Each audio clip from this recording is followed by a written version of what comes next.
కానీ వీళ్ళిద్దరు లేరు. వీళ్ళిద్దరితో వైబ్ ఎలా ఉంది? ముగ్గురం కలిస్తే ఆనిముత్యాలు అనొచ్చు బేసిక్లీ. ఎగ్జాక్ట్లీ ఆ ఎక్స్ప్రెషన్ బేసికలీ అదే. హర్ష గురించి మీరు మాట్లాడుతుంటేనే వెనకమాల వాళ్ళు కామెంట్స్ పాస్ చేసుకుంటున్నారు. ఇందాక మీరు స్పీచ్ ఇది ఇలాగే ఉండేదండి, మా సెట్ కూడా అలాగే ఉండేది, మేము చేస్తున్న సీన్స్ కూడా అలాగే ఉండేది. సో అది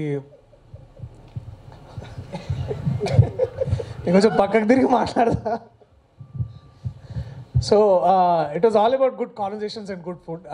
వైజాగ్లో షూట్ చేసినాం మేము ఒక 10 days. ఒకసారి వచ్చాను నేను ఒకసారి. అదే ఇది తప్పండి, మాతో ఎప్పుడు ఫుడ్కి రాలేదు. ఇప్పుడు మా బతుకంతా పార్సల్ కట్టి పంపుడే. ఒకరోజు మా చెల్లి దగ్గరికి వెళ్ళి ఆ రోజు రాలేదు, మనోళ్ళు అక్కడ ఆ రోజు. బట్ మధ్యాహ్నం అందరం కలిసి కూర్చొని ఫోన్ చేసేవాళ్ళం. That was the most beautiful memory.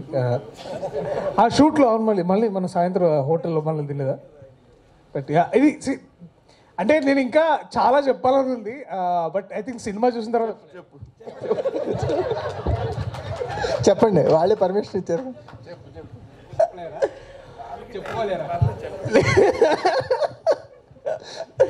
అంటే ఇది ఒకటి ఏంటంటే ఇప్పుడు బేసికలీ ఫైర్ అండ్ వాటర్ లాగా అనమాట. ఇప్పుడు మన దర్శి గారు ఎప్పుడు బేసికల్లీ అన్నారంటే అయిపోయింది అన్నట్టే. ఆయనకి ఏం చెప్పాలి తెలియనప్పుడు ఒకటి ఏంటంటే బేసికలీ అంటే అవుట్, ఇంకా అక్కడి నుంచి కన్స్ట్రక్షన్ స్టార్ట్ అవుద్ది.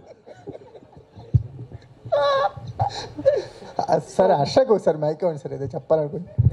మీరేనండి ఏంటి మైక్ లేనప్పుడు చాలా మాట్లాడుతున్నారు. మైండ్ వైజ్ కాదు, ఇక్కడ చెప్పకూడదు. లేదు లేదు, ఈ జాతిరత్నాలు కైండ్ ఆఫ్ అన్నారు కదా, మీ ముగ్గురు ఉన్నారు. అంటే మాకు ఒక రిలేషన్ తెలుస్తుంది మీరు దర్శి గారితో మీరు మాట్లాడే తిరిగారు. ఎలాంటి బాండింగ్ ఉంది మీ ఇద్దరికి ఆఫ్ స్క్రీన్ మీ ముగ్గురికి?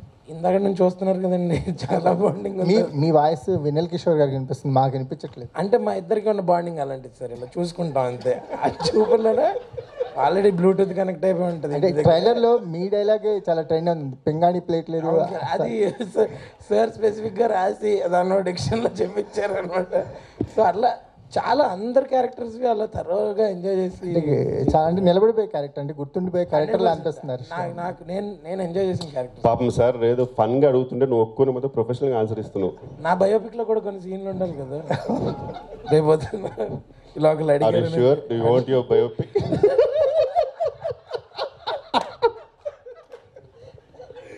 కిషోర్ గారు. సార్ ఒక క్వశ్చన్ సార్, అంటే చాలా మంది డైరెక్టర్లు కానీ వాళ్ళు చెప్తుంటారు సీన్స్ ఇంప్రూవ్మెంటేషన్లో మీ ఇన్వాల్వ్మెంట్ ఉంటుందని. ఇప్పుడు ఇంద్రగంటి గారు కూడా చెప్పారు ఇంప్రూవ్మెంట్ ఉంది. ఇందులో క్రియేటివ్ ఫ్రీడమ్ తీసుకుని ఎంతవరకు క్రియేటివ్గా మీరు కొన్ని సీన్స్లో అంటే బేసిక్గా ఇంద్రగంటి గారిది మెయిన్ నాకు బాగా అంటే మా అందరికి యాక్చువల్ చాలా కంఫర్టబుల్ ఏంటంటే సార్, ఒక షూట్కి ఒక 2 months ముందే మాకు ఫుల్ స్క్రిప్ట్ వచ్చేస్తుంది అనమాట. అండ్ అందరికి ఒక మంచి హోటల్ బుక్ చేసి, ఒక అందులో హోటల్ అంటే ఇన్ ద సెన్స్ ఒక లాంచ్ బుక్ చేసి మంచి ఫుడ్ పెట్టి ఫుల్ స్క్రిప్ట్ రీడింగ్ ఉంటుంది. ఎవ్రీ డైలాగ్ మేము అక్కడ చెప్పాలి.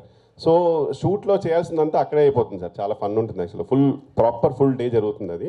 అక్కడ మ్యాక్సిమం ఇంప్రూవేషన్ అయిపోద్ది. అయినా సరే మా ఇద్దరికి చిన్నది ఉంటుంది కదా, అది షూట్లో చేసిన తర్వాత ఇంకా మేము అటెటో చూస్తుంటాం అనమాట, అయిందో లేదో అని. ఇంకా వెంటనే సార్ వచ్చి చిన్న లుక్ ఇస్తారు, ఇక్కడ అది వేసినట్టున్నారంటే ఇంకా హర్ష లుక్ ఉంటుంది, అప్పుడు తెలిసిపోయిందా. సో యూజువల్గా 99% అప్రూవ్ చేస్తారు సార్, 100% వద్దు కిషోర్ ఎక్స్టెన్షన్ అవుతుంటే అంతే.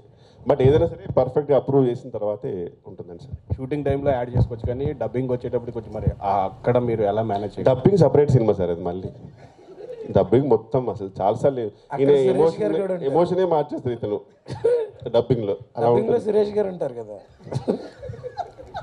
కిషోర్ గారు సార్, మీరు బేసిక్గా 50 రోజులు ఈ సినిమాకి డేట్స్ ఇచ్చారన్నారు కదా. మీరు ఒక రోజు 2 రోజులు డేట్స్ ఇస్తేనే వెయిట్ చేసే వాళ్ళు చాలా మంది ఉంటారు. అది మిత్ సార్, అది మిత్ ఏం లేదా? ఇక్కడ 50 రోజులు ఇచ్చారు, నాలుగు వెయిటింగ్. అది అన్నెసరీ ఎలివేషన్, అది ఏవి అది అవన్నీ నమ్మకండి. బట్ అంత మంచి ప్లానింగ్ సార్. బేసిక్గా సురేష్ గారు వేరే లెవెల్ ప్లానింగ్. మనం ఆయన అందుకే అంటాను నేను, ఆయన ఒక బాధ్యత గల బ్యాడ్ కాప్, మమకారం గల గుడ్ పాప్ మా ప్రొడ్యూసర్ గారు అనమాట. సో మంచి సూపర్ ప్లానింగ్ ఉంటుంది. అంటే ఎలా ఉంటుందంటే ఇంకా జెన్యున్గా చెప్తున్నా సార్, సాధారణంగా నాకు మినిమం 7 hours నిద్రపోవాలి నేను. వీళ్ళ షూట్ ఉన్నప్పుడేమో ఒక విచిత్రమైన ఎమోషన్స్ ఉంటాయి. ఒకటేమో అబ్బా రేపు ఇంద్రగంటి గారి సినిమా హాయిగా ఉంటుందని, కానీ ఇంకోటి అమ్మో టైంకి వెళ్ళాలి లేకపోతే మామూలుగా ఉండదు. ఈ రెండు ఒట్టు సార్ టెన్షన్ ఉంటుంది మొత్తం. మా స్టాఫ్ వాళ్ళ కళ్ళలో భయం కనబడుతుంటుంది. మనం తెలియకుండా ఆ రోజున నాకు కనుక లిఫ్ట్లో ఇంకా లిఫ్ట్ దొరకకపోయి ఉంటే ముందే 40-50 ఫ్లోర్లు ఉంటాయి, వాళ్ళందరూ అది స్కూల్ టైమింగ్, స్కూల్లో ముందే లిఫ్ట్లో అప్పుడు కుక్కలు ఉంటాయి, కుక్కలు నాకు భయము. కుక్క వచ్చినప్పుడల్లా it's okay sir come sir, it's very cute అంట. No it's okay I'll come late. ఇలాంటప్పుడల్లా నాకు సురేష్ గారు గుర్తొస్తారు. ఎక్కడ సార్ రండి సార్, ఇంకా ఇప్పుడు నిమిషం లేట్ పోతే సినిమా రిలీజ్ అయ్యి మారిపోయి నెక్స్ట్ ఇయర్కి వచ్చేస్తున్నాను అనే ఫీలింగ్ ఇస్తారు అతను.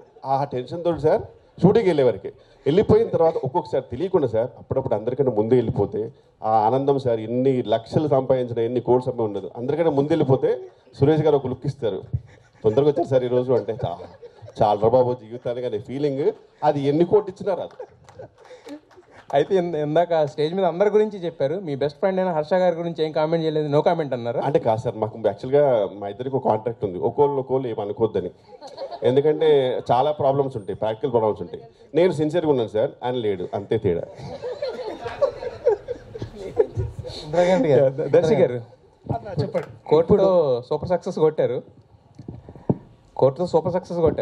బట్ కాకపోతే ఏంటంటే కోర్టులో ఎంతసేపు మీరు వాదనలు దాంతో సరిపోయింది. మరి దీంట్లో కూడా ఏమన్నా కొంచెం రొమాన్స్ అలాంటి ఏమన్నా టచ్ చేశారా? లేదు.